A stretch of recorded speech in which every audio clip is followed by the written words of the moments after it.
L'ampleur de l'accident a précipité de leur lit plusieurs membres du gouvernement pour venir sur les lieux s'enquérir de la situation. Tu peux exploiter ces éléments.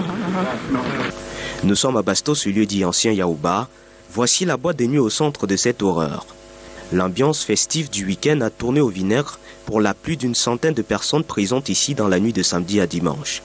Un incendie survenu aux environs de 3 heures du matin vient de causer la mort d'au moins 15 personnes et blesser une dizaine d'autres. Nous sommes ici au lieu de l'incident. Nous savons simplement qu'il a été un incident important. Et à l'heure actuelle, nous sommes en train de faire des investigations. Le bilan. Et tout à l'heure, quand nous aurons justement tous les éléments probants sur la situation, nous donnerons naturellement les informations les plus fiables.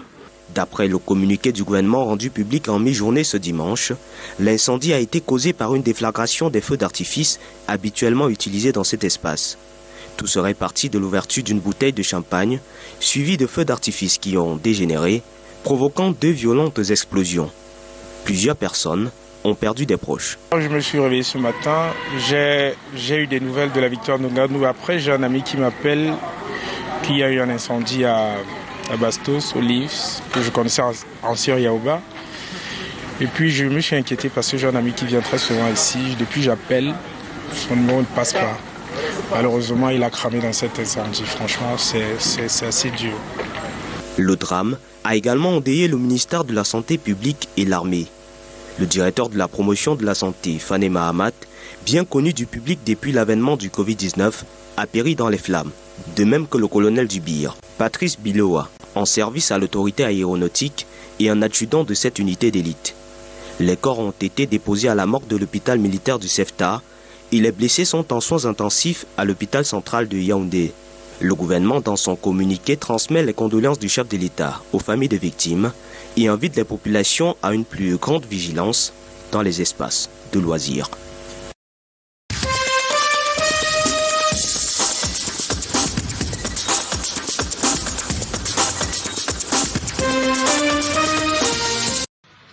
Bon après-midi Douala, mesdames, messieurs, bon après-midi. Bienvenue dans le département du Mungo, bienvenue dans l'arrondissement de Melon. Cameroun-Comores, match comptant pour les 8e de finale de la CAN Total Energy 2021. Un match très capital pour le Cameroun. Et dans l'arrondissement de Melon, les supporters sont plutôt très optimistes. D'aucuns pensent déjà à la victoire des Lions indomptables. Très tôt ce matin, les retardataires, ceux qui n'avaient pas encore les gadgets des Lions indomptables, ont vite fait de prendre d'assaut les rayons de vente des maillots. Question d'être habillés aux couleurs des Lions indomptables au moment du match. Non, avant, je ne croyais même pas aux équipes des Lions là, mais à ce niveau-ci, vraiment, je vois que c'est vraiment grave. À l'heure 6, je pars au stade avec, et le soir, je pars à la fiesta. Pour cela, fêter avec la victoire des Lions. 4-0, c'est bon, 4-0. Mon score aujourd'hui, c'est 1-0 en faveur des Lions. We are going to win 4-0. 2-0 en faveur du Cameroun. Et de l'autre côté des débits de boissons, c'est pas encore la grande affluence, vu que beaucoup sont encore en train de vaquer à leurs différentes occupations. Mais une chose est sûre, c'est une rencontre à vivre à tout prix ce soir. Depuis l'arrondissement de Melon pour Canal 2 International, Arnaud Devariunda et Luciano Dodondiakou. Aujourd'hui, c'est aujourd'hui. 4-0 moins.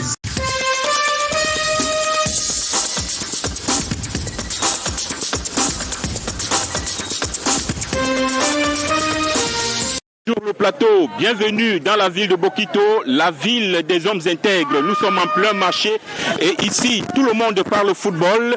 Les Bokitois portent un soutien indéfectible aux Lions indomptables. Ils sont tous derrière les Lions et ce soir, Cameroun-Comores, ça va relever toutes les saveurs de l'ambiance. Nous avons avec nous quelques Bokitois qui veulent donner leur point de vue par rapport à ce match qui s'annonce très relevé. Bonjour madame. Bonjour monsieur. Moi, je sais que le Cameroun va gagner 3-0 parce que la CAN doit rester au pays. Malgré que tout est dur, non, c'est 3-0. Votre pronostic? Oui, moi je connais que le Cameroun doit gagner parce que mes enfants souffrent pour que mes enfants doivent aussi fréquenter comme c'est droit. Nous avons également à côté de nous un supporter des Lions indomptables qui est venu avec son instrument qui... Bonjour. De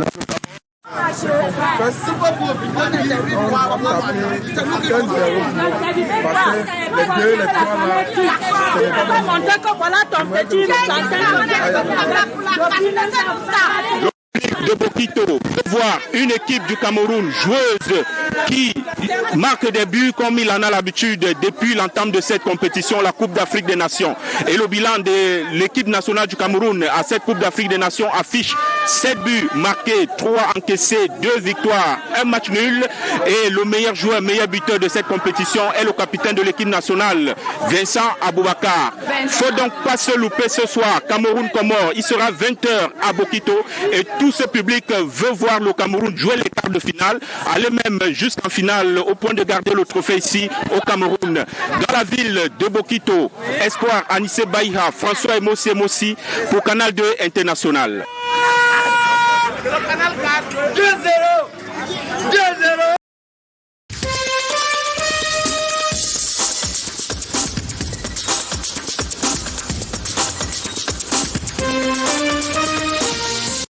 Francis Ngannou, le Camerounais a conservé son titre de champion du monde des poids lourds de l'Ultimate Fighting Championship après sa victoire sur décision unanime contre le Français Cyril Gane.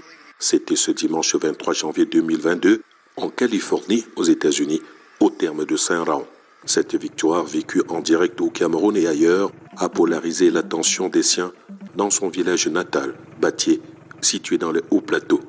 Très agréable pour moi, pour nous tous qui étaient sur place, parce que quand je suis arrivée à la Fondation Ngannou, j'ai trouvé tout un monde, c'est-à-dire tous les Batiés, dont de 0 à 5 ans, tous les enfants, tous les petits-fils Batiés, tout le monde. Et en ce moment-là, moi j'ai compris, Francis Ngannou n'est pas seulement notre champion, il n'est pas seulement notre prédateur à nous les Batiés, parce que tous les villages voisins, ils étaient là. Banja, Baham, tout le monde, il y avait énormément de personnes, toutes confondues. Quelle victoire pour le haut plateau, pour les Batiés, pour les filles du Cameroun. Quelle victoire, quelle chance pour nous. Le Seigneur va nous prêter longue vie à notre fils Ngannou, à notre fils Ngannou. Le Seigneur va nous prêter longue vie, va nous prêter longue vie. Bâti en haut, le Cameroun en haut. Qu'il aille en avant, qu'il aille en avant. Que, en fait, tout le peuple camerounais en général, la famille, tous ses fans, nous allons lui pousser en avant. À 36 ans, le roi des lourds, champion du monde des arts martiaux mixtes, fait la fierté des Batiés, du Cameroun et d'Afrique.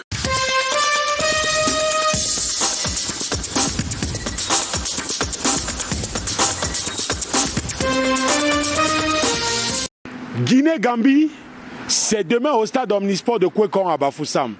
Mais avant, les deux sélections étaient devant la presse accréditée, ici au complexe hôtelier du Taguidor, pour chacun dévoiler sa stratégie et comment ils ont préparé le match. Côté guinéen, Kaba Diawara et Amadou Diawara étaient devant la presse. Pour eux, c'est le match de leur vie dans cette Coupe d'Afrique des Nations de football. De l'autre côté, la Gambie, avec son sélectionneur Tom, affirme que désormais en 8e de finale, c'est presque du bonus pour une sélection gambienne sur qui personne n'avait misé. Je vous propose de regarder les temps forts de cette conférence de presse d'avant-match. Non, pas forcément la pression. Moi, je l'ai eu en acceptant de prendre le poste parce que je suis guinéen et j'ai tellement envie que notre pays soit très haut. Donc là, on a l'occasion de faire partie du top 8. Ça fait longtemps que la Guinée n'a pas atteint cet objectif. Donc, il n'y a pas une pression supplémentaire. Chaque match qui viendra maintenant apportera son lot de pression. Mais la pression, je l'ai sur les épaules depuis le mois de novembre, décembre, en acceptant bien sûr la mission. Mais je pense pouvoir compter sur mes joueurs. Ils sont motivés autant que moi. Ils ont tous envie de réaliser une très grande perte. Et ce match arrive au bon moment. Et on a une équipe qui est ici pour écrire l'histoire, qui est très motivée pour gagner pour le peuple à domicile. Et on aime gagner. ils ne changent rien. Maintenant, on va gagner. On va partir ici. Le seul job est là, le seul travail est resté ici. On va gagner. Place désormais à la réalité du rectangle vert entre la Gambie et la Guinée. Demain, au stade Omnisport de Kwekong, à partir de 17h.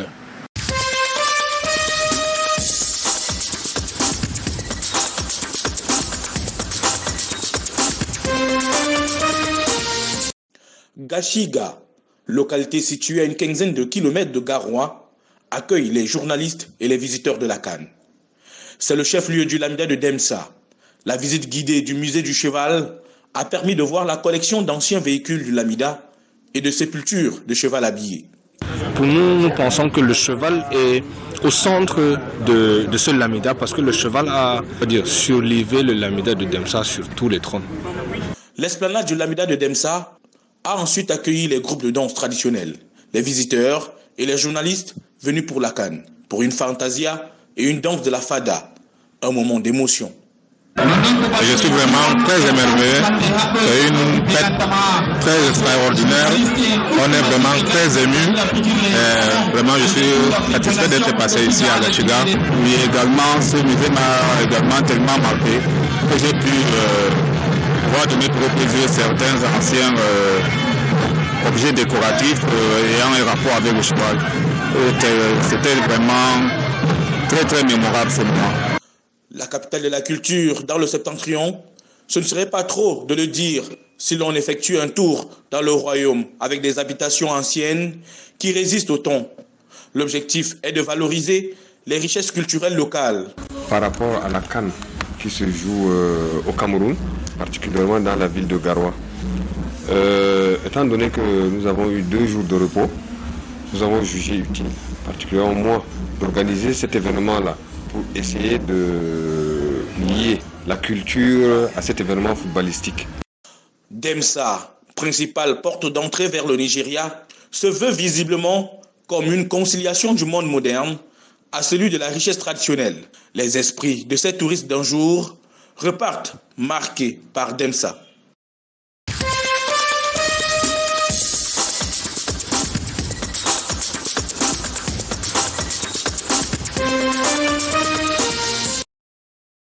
Aéroport international de Yaoundé-Simalène. Il est 18h30 ce vendredi lorsque le vol ayant à son bord l'ancien sélectionneur des Lions indomptables, Claude Leroy, se stabilise sur le tarmac. Dans la grande salle, la forte communauté de la mairie de Yaoundé 4 venue lui réserver un accueil des plus chaleureux. Bienvenue monsieur le vous êtes chez vous au Cameroun. Le sorcier blanc est là pour soutenir les Lions indomptables du Cameroun à la CAN 2021. Je tenais absolument à venir au Cameroun. Je ne pouvais pas envisager une seconde cette Coupe d'Afrique pour laquelle moi je me suis tant battu à mon niveau contre ces soi-disant instances mondiales qui abîment la marche du football pour que cette compétition ait lieu dans cet incroyable pays de football qu'est le Cameroun. À 2 jours du démarrage des 8e de finale de la Coupe d'Afrique des Nations, le sorcier blanc se projette déjà sur le match de lundi qui va opposer le Cameroun aux Comores. C'est un match pas facile parce que les Comoriens courent beaucoup, font beaucoup d'efforts. Ils reviennent de tellement loin, ils se qualifient avec 3 points, donc ils s'y attendaient même pas. Bien évidemment, ils sont euphoriques. Mais bon, les Camerounais ont montré qu'ils étaient très solides, quoi. Donc, confiance dans les Lions indomptables, même si j'aime beaucoup cette équipe du Comore. Il ne manque pas de parler du niveau de la compétition et de son organisation. Et ça bat en brèche complètement toutes les dernières manœuvres de Gianni Infantino par rapport à ce qu'il a essayé, même en dernière minute, pour que cette compétition n'ait pas lieu au Cameroun. Mais bon, ça y est, la compétition elle est lancée, le Cameroun a bien démarré. Quand on voit les stades, c'est extraordinaire, quoi. Les stades, même si certains pleurnichent encore sur une pelouse ou deux, mais c'est quand même un exploit d'avoir réussi à organiser cette compétition dans des stades et des terrains d'entraînement de telle qualité. Après quelques moments de joie à Simalène, le sorcier blanc prend la direction de sa tanière en attendant de faire son apparition officielle lundi prochain lors du 8e de finale Cameroun-Comores au stade de Lembi.